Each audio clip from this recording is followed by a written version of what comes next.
Do what thou wilt shall be the whole of the law. Welcome to the Boxing Day of the celebration of the greater feast of Aleister Crowley.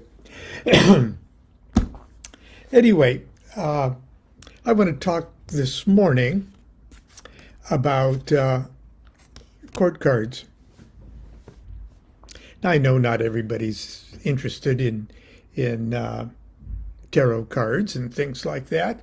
And of those of you who are interested in tarot cards, not everybody is interested in the Kabbalistic significance of tarot, because, well, frankly, tarot works just fine as a divinatory tool, even if you could care less about the Kabbalah and things. But if you do care about that or are interested in it, the tarot continually blows your mind as far as its Kabbalistic foundations and construction and significance. So I decided to do this today because actually the way the tarot is laid out, the four suits correspond to the Yod, He, Vav, He, the four-letter word of name of God. Yod, fire; He, water; Vav, air; and the second He, earth. Wands, cups, swords, and discs. And the court cards of the tarot, the Knight, or in the older decks, it's called the King, but in Crowley's deck anyway, we call it the Knight, because he's active and firing on a horse and motion and active. And then the Queen, and then there's the Knight and the Queen. The Queen has twins, the Prince and the Princess. So the Knight is fire, the Queen is water, the Prince is air, and the Princess is earth. And earth is a super special, I say it all the time. It may appear that earth is a second-class elemental, but it isn't. It's connected directly to the ace, to spirit, earth and spirit. The princesses are called the throne of the aces. Malkuth is in Kether, as Kether is in Malkuth, only after a different manner. As above, so below, and all of that stuff. So the Knight of Wands would be fire of fire. And there's a I Ching hexagram that's fire of fire. It's called the arousing or the shock, which is a very explosive thing. Here is Lady Harris's, or Frida, Lady Harris's, it looks like it's being shot out of a cannon. Anyway, here's what Crowley says in the Book of Thoth about the court cards in general remarks. These cards constitute a pictorial analysis of the powers, the four letters of the name, and the four elements, just like Lon said. They're also referred to the zodiac. But instead of assigning the three decans of each sign to one card, the influence begins with the last decan of one card and continues to the second decan of the next.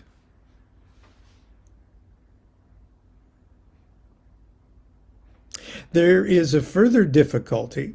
It may well be expected that the elemental attribution would harmonize with the zodiacal attribution, but it's not so. For instance, one might anticipate that the fiery part of fire, let's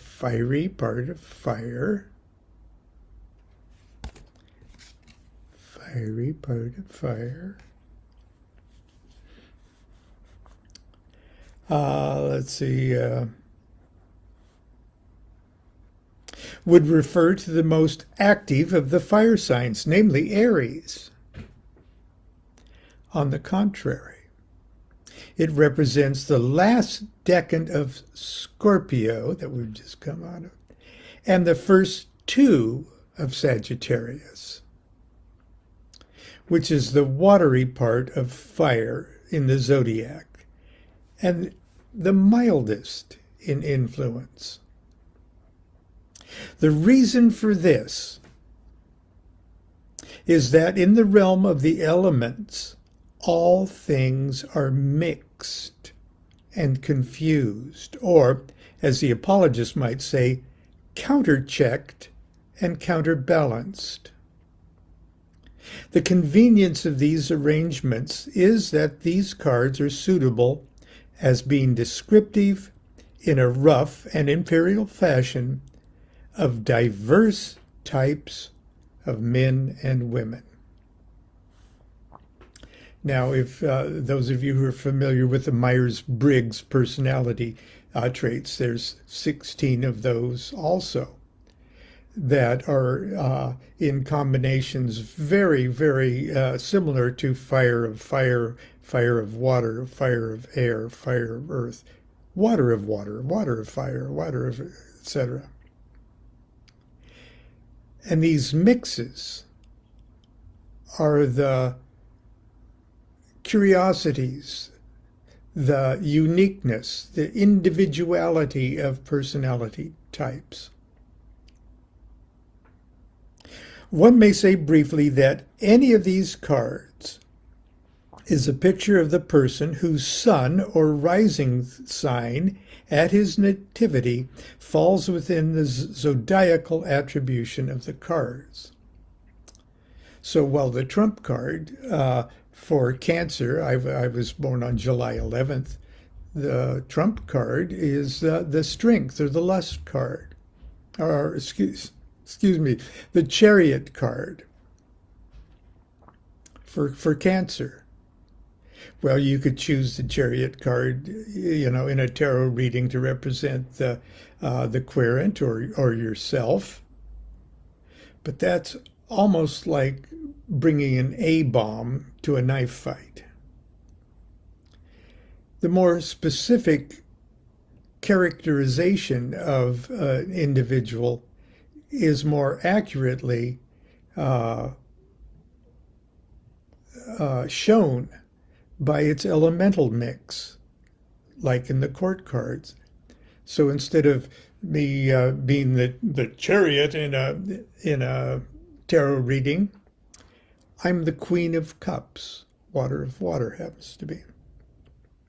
Okay, thus a person born on the 12th of October, that's Crowley's birthday, might possess many of the qualities of the Queen of Swords, while if he were born shortly before midnight, he would have added many of the characteristics of the Prince of Wands. And if you're familiar with the Thoth Tarot, Crowley has the mark of the beast, his personal seal, on the Prince of Wands. Okay. General characteristics of the four dignitaries. The knights represent the powers of the letter Yud in the name, and he capitalizes name, meaning the name Yod-Heh-Vav-Heh. They are the most sublime, original, active part of the energy of the element. For this reason, we're talking about the knights, for this reason they are represented on horseback and clad in complete armor. Their action is swift and violent, but transient. In other words, they're explosively good at the beginning, but burn out really fast. So they better take care of the business in that first shot, because they're literally shooting their wad. In the element of fire, for instance, the night corresponds to the lightning flash, which is, oddly enough, how that I Ching hexagram, the arousing, the shock, it's exactly how it's characterized, as a lightning flash.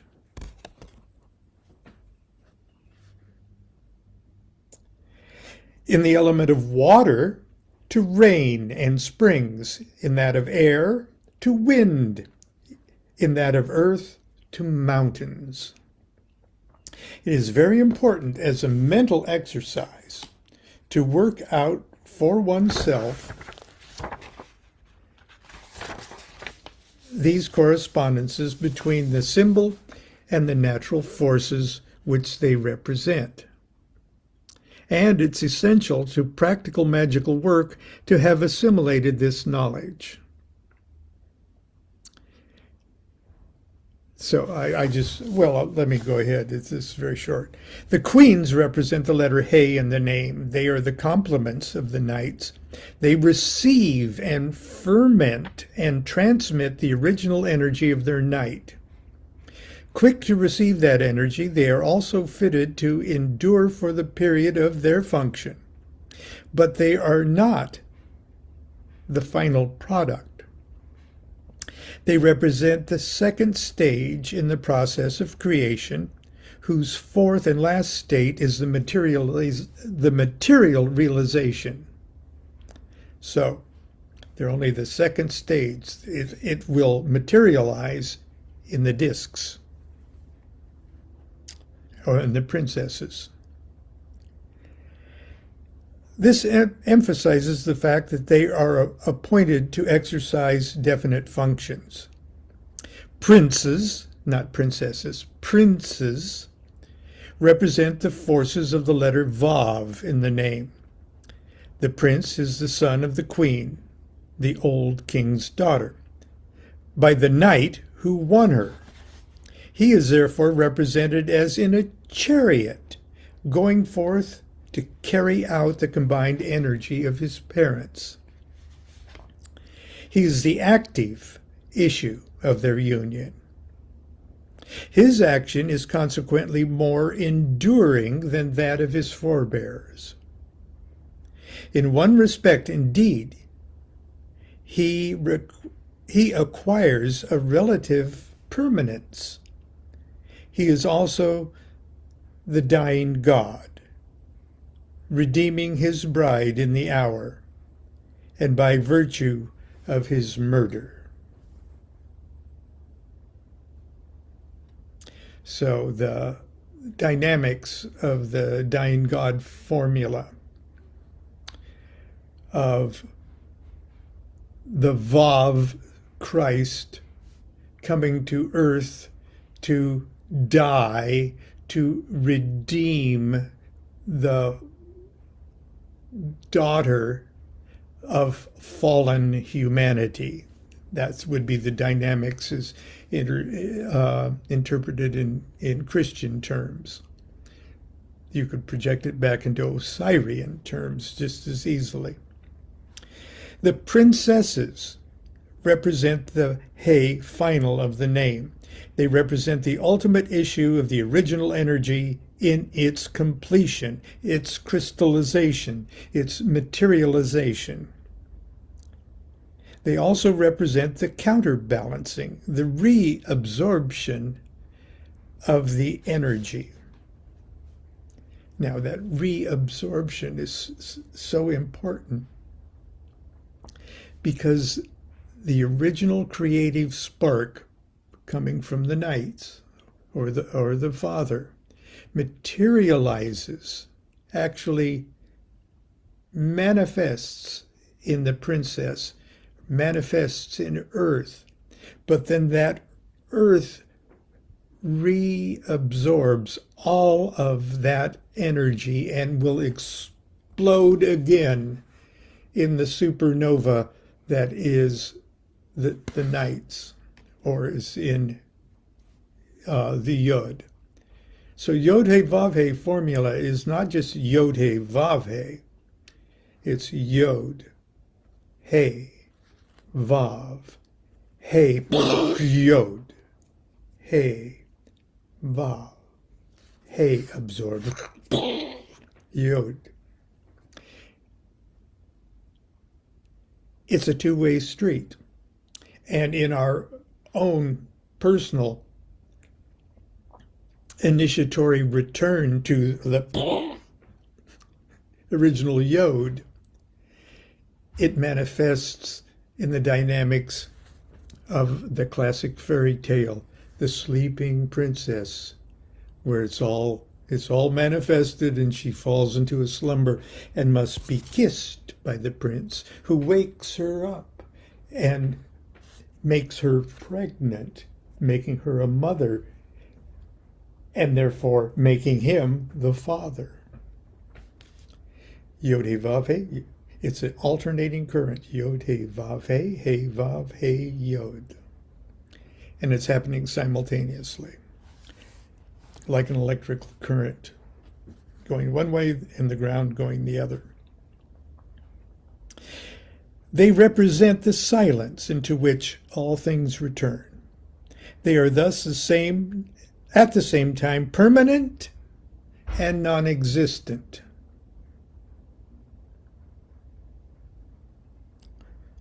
Wow. An audit of the equation 0 equals 2. The princesses have no zodiacal attribution, yet evidently they represent 4 types of human being. They are those numerous elemental people whom we recognize by their lack of all sense of responsibility, whose moral qualities seem to lack bite.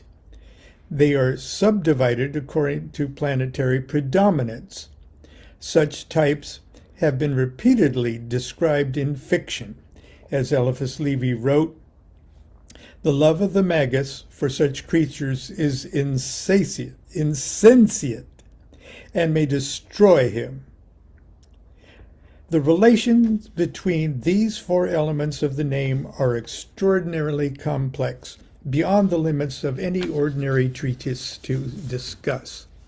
They change with every application of thought to their meaning. For instance, no sooner has the princess made her appearance than the prince wins her in marriage, and she is set upon the throne of her mother. She thus awakens the eld of the original old king, who thereupon becomes a young knight, and so renews the cycle. The princess is not only the perfect maiden, but owing to the death of the prince, the forsaken and lamenting widow. All this occurs in the legends characteristic of the Aeon of Osiris. It is hardly possible definitely to disentangle these complications. But for the student, it is sufficient if he will be content to work with one legend at a time. It's natural that the Aeon of Osiris, the regimen of air, of strife, of intellect, should be thus confused, that its symbols and formulas should overlap, should contradict each other. It's impossible to harmonize the multitudinous fables or parables, because each was invented to emphasize some formula that was regarded as imperative to serve some local or temporal purpose. In other words, there's thousands of fairy tales, and the formulas, universal formulas included in these fairy tales, legends, and myths. And they're all true within a self-referential context. But don't expect them to accurately describe each other.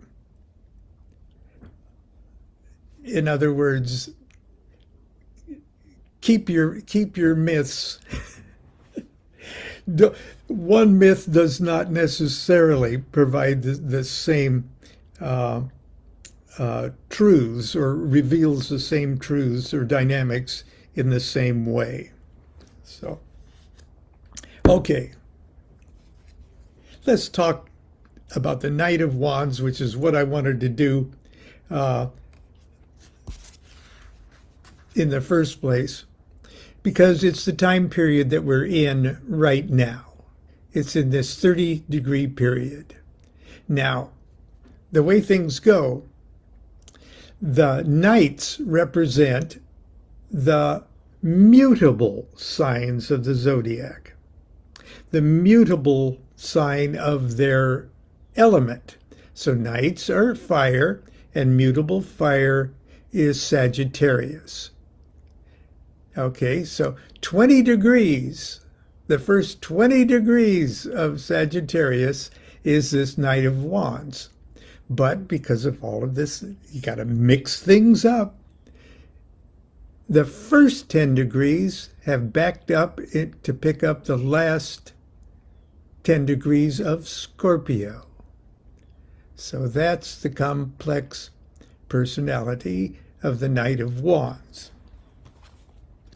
The Knight of Wands represents the fiery part of fire. He rules from the 21st degree of Scorpio to the 20th degree of Sagittarius. He is a warrior in complete armor. On his helmet for a crest, he wears a black horse. In his hand, he bears a flaming torch, a flame also in his mantle, and upon flames he rides. His steed is a black horse, leaping. The moral qualities appropriate to this figure are activity, generosity, fierceness, impetuosity, pride, impulsiveness, swiftness in unpredictable actions. If wrongly energized, he is evil-minded, cruel, bigoted, and brutal. He is in either case ill-fitted to carry on his action. He has no means of modifying it according to circumstances. If he fails in his first effort, he has no resource. In the I Ching, the fiery part of fire is a hexagram Ka'an. The signification here is given entirely according with the doctrine of tarot, but great emphasis is laid on startling, perilous, and revolutionary character of events cognate. The querent is advised to be apprehensive, yet cool, resolute, and energetic, to beware of untimely action, but to go forward with tense confidence in his own ability. That's how Crowley talked about the Knight of Wands. Are you a Knight of Wands? Is your birthday sometime between November 13th and December 12th? If so, that guy would be your significator. Just briefly, fire of fire, this would be the fire sub-angle, or the fire corner, the lower right-hand corner of every elemental tablet is the fire subquarter. Maybe I can find this an example with. Hang on. Talk amongst yourselves. Let's see here. Maybe I can, and maybe I can't. There it is. That is the fire, elemental tablet of fire of the Enochian system. And that red corner there is the fire corner. And here you see the letters. The letters on top are the cherub, and the cherub rules the 4 lines below the arms of the cross, and the cross is read, the 2 divine names that, it's a clean, anal, retentive, magical breakdown of the elements. And if we would blow up that subangle, it would be that when projected on truncated pyramids. Fire tattva symbols, and the M in Batum of the Tablet of Union of the Enochian system. Okay, that's enough rambling for today about the court cards. If you are interested and you haven't looked it up already, why don't you find out what your birthday court card would be? You've also got a small card that represents the 10-degree period that you were born in. You could look at that up too. Especially in a tarot reading, it's always good to know what 2 cards represent the querent's nativity.